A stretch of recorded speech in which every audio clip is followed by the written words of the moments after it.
Detectives. I'm just going to go through the worksheet. This is video 2 for week 5, and we'll go through the worksheet here and just see what you got for your answers. So let's have a quick look here.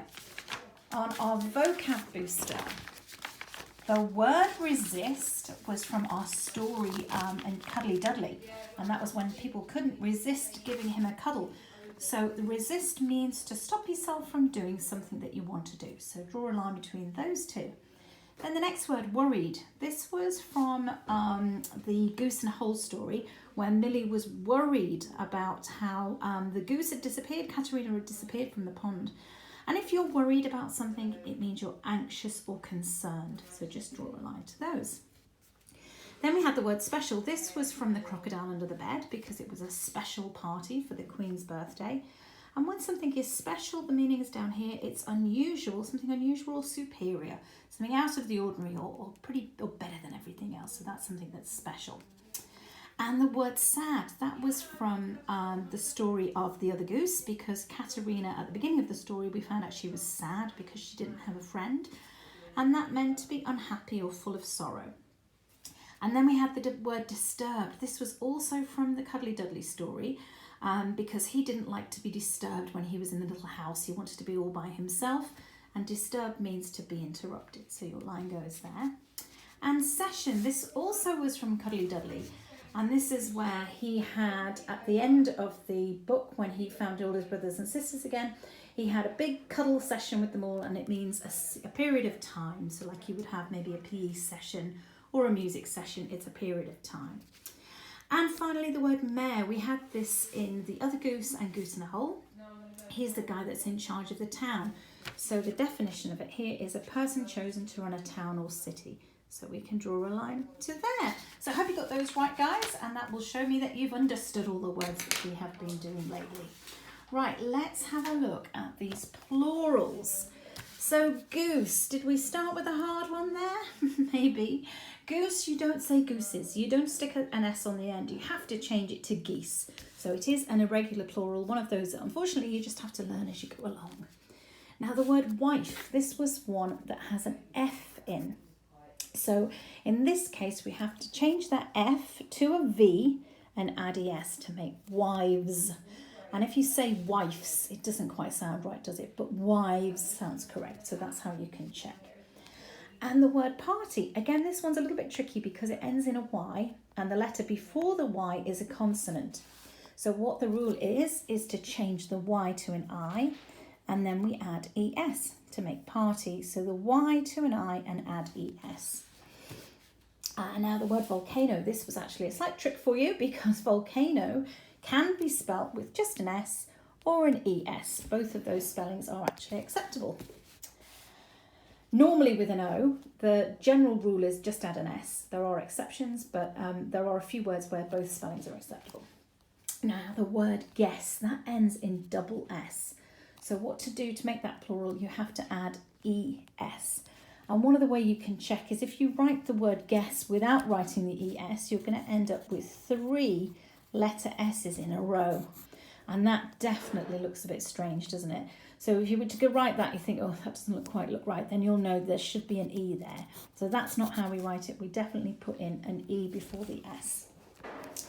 And March is another word that you need to have an ES. It follows the rules. The rules are if it ends in an S, a double S, a CH, an X or an SH, then you need to add an ES. So there we go. That would be Marches with an ES. And box. This is another one that you have to add an ES because if it's just box on its own, if it's box, it ends in an X, and an X you don't add a plural just by adding an S to an X. You have to add an ES. Now the last one, tomato. Now I did say that the rule for O's is usually just add an S, but unfortunately tomato is one of those that breaks the rules. You have to add an ES. So it is a bit like the word potato. Potato and tomato are two of the examples of where you have to add an ES. I think the other common word that you may use is hero. You also have to add an ES to them. As I say, these are the ones that you're just going to have to learn as we go along. Okay, what was next? It's our adjectives. So let's have a look at the adjectives in this passage. This passage was not actually from the book, but it's describing the book. And it's describing the book Goose in the Hole. So when the water in the pretty, so pretty is describing the word pond, so circle the word pretty, runs away down a big hole. Did you get this one? Big, because that's describing the hole, so that's an adjective describing that noun. Katerina the clever goose, so we put clever there because that's describing the goose. Again, the adjective describing the noun, clever describing the goose, Katerina, makes a sensible decision.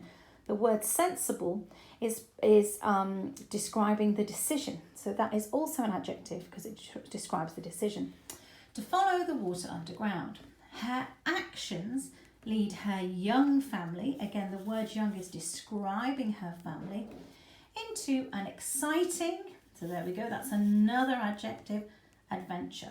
Now there's one trick that you can think of to think of whether a word is an adjective or not. If you take the word out, the sentence will still make sense. So if you said, when the water in the pond runs away down a hole, Katerina the goose makes a decision to follow the water underground. That actually still makes sense. The adjectives are there to make it more interesting and to allow you to imagine the situation more clearly. So that's one way you can check. If you're not sure if it's an adjective or not, take it out of the sentence. If the sentence still makes sense without it, then it's an adjective. Okay. Now, our punctuation practice. Oh, have I got the right one here? I think I might have got the wrong. Sorry, folks, where's my punctuation? Let's change this one a little bit. Let me just check. Well, I've actually made this a little bit easier, so I did get rid of that one. So let's just have a look here. Sorry about that. This sentence here, the man shouted, "Get off," and ran away. Now what you needed here, you needed the inverted commas around the phrase "get off," because this is spoken words. So they need to be in inverted commas, or we can call these inverted commas or speech marks, because it makes it very clear then to the reader that this is the words that have been spoken. It's not just part of the story, but it's been spoken. Sorry, I've just found the right one here. Let's have a look. So get off, they have been spoken. And always before we have some direct speech, we have a comma. And then after the direct speech, you have to either have a comma or in this case, it's an exclamation. So the rule is always put the comma there, then you put in the speech marks around the speech. So maybe the man shouted, maybe he could shout goodbye in this case here. Let's change it. That might not be an exclamation, so you could put in you'd put in a comma there, and then you go on to the rest of the sentence. And don't forget, you need a full stop at the end of a sentence. Any problems with this, please let me know, because I know it is a bit tricky for some of you, the direct speech and the speech marks. But once you learn the rules, it's not so difficult. You just have to remember the capital letter at the beginning. The end of the sentence has to have a punctuation mark here, either a full stop, a full stop, an exclamation mark, a question mark, or a comma. And before the direct speech, you have to have a comma there. And this one here, let's have a look at sentence 2. This one was actually easy. Where's all the water? The only thing that was missing here was our capital W for where. Now this one also looked nearly correct, didn't it? Once there was a little boy called Matty, and he was very sad. So what's the problem there? Well, Matty is, of course, a proper noun, somebody's name, so you have to make that into a capital M for Matty. And then this last one was a little bit trickier. Again, we need a capital letter at the beginning, so cross out that W and put a capital. And then we also need a capital letter for the word I. When you use the word I, it's always used as a capital letter because it's referring to yourself, so it's a bit like a proper noun. So you never use a lowercase I like that. You always have to make it into a capital I. And then when you're out, your is actually 2 words. It's you are. But when you're speaking them quickly, you tend to just merge them together. So you delete the A and you write it like this. But because you're like this isn't really a proper word, you put in an inverted comma there just to make sure you understand, so everybody understands that there's an A actually missing. And then finally, this is a question, so we have to end this sentence with a question mark. Okay, I hope that was clear. Then the comprehension quiz. Let's have a quick look at that. Sorry about this. We had the name of the little girl in the two stories was Millie Boswell.